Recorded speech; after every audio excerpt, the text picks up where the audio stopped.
I'm Tony Hudson. My name is Shauna Northup. My name is Brennan Northup. My name is Steve Kuhn. Ron Collmore. My name is Doris Sanders. My name is Harvey Ziegler. I'm Antoinette Francher Donald. My name is Christine. My name is Kathleen Messman.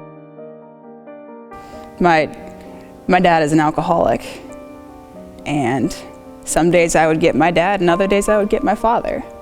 But every time I would wrestle with the why do I have to go through this? Why me? When I was 21 years old, I had what they call hydrocephalus, water on the brain, and my body started pumping the spinal fluid through my optic nerve, and it took away my eyesight. And all my life up until that point, I loved to read.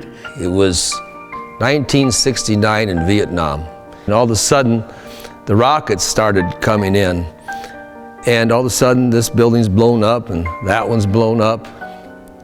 And I'm scared. I'm 18 years old. I'm scared. And I start running. I was born to a Caucasian mom and African-American dad. They were great parents, but there was turmoil in the family. My parents never married, separated, so I could have turned to alcohol, drugs, even prostitution. As far as I can remember back, my growing up years consisted of my mom choosing to discipline us by locking us in our bedrooms or locking us in the basement.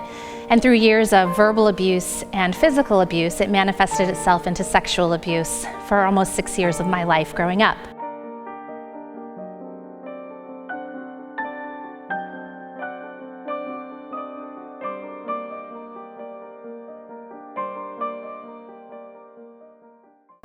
I remember when I was sick and I had to go to the hospital, and the doctors could not find out what was wrong.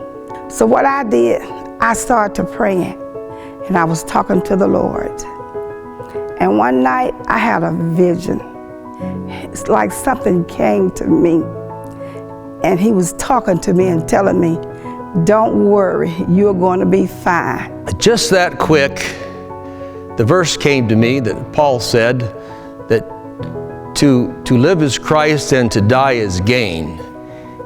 And I don't know where that verse came from. I didn't even know I knew it. But instantly following that, there's a peace that came over me that passes all understanding. I can't describe it to you, but it was a deep peace. Only God can change my heart to bring me to forgiveness and have that relationship with my family that I do now. I lived as a single mom for several years, and I saw God do miraculous things. He provided for me, He provided for my kids, and no one can tell me that there is not a God in heaven who loves us, because He came through for me at a time where I just needed Him, and no one else could have provided for me like He did. A lot of times, looking forward is a blur. It's dark, I can't see it. I just have to trust that God's on the other side of that door I can't see through. But looking backwards, it's so frequently clear that His hand has put the puzzle together. God is a mighty God, because even though I lost my eyesight, God gave me foresight, hindsight, and insight. I'm studying biology, and I find that the more that I study our physical world, the more I find God's handiwork. I have experienced God's presence. I've been in struggle and hardship, and He was there for me.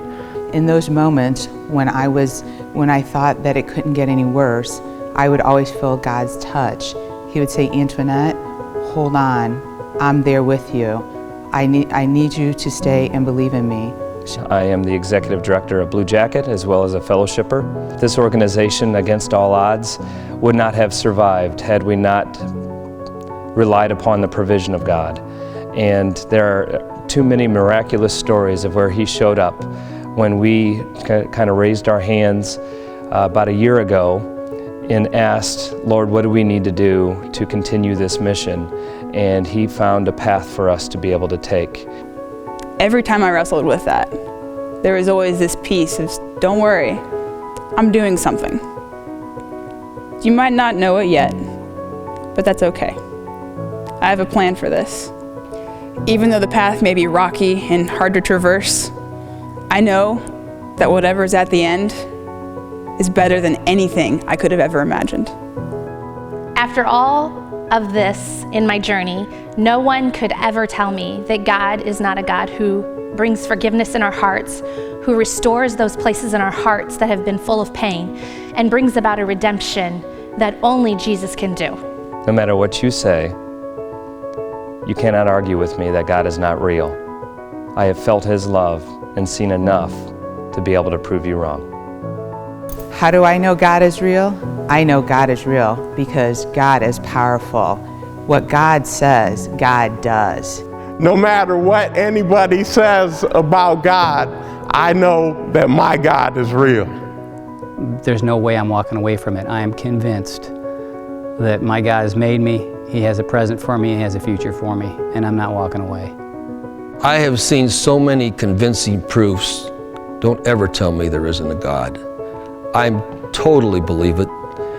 I have wrestled with Him too many times in prayer, and it's just caused me to fall deeply in love with Him. Not that I'm perfect, but I love Him, and I will serve Him till the day I die. As real as the ground that I walk on, He is real.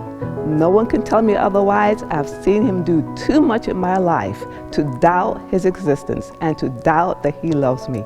He is real.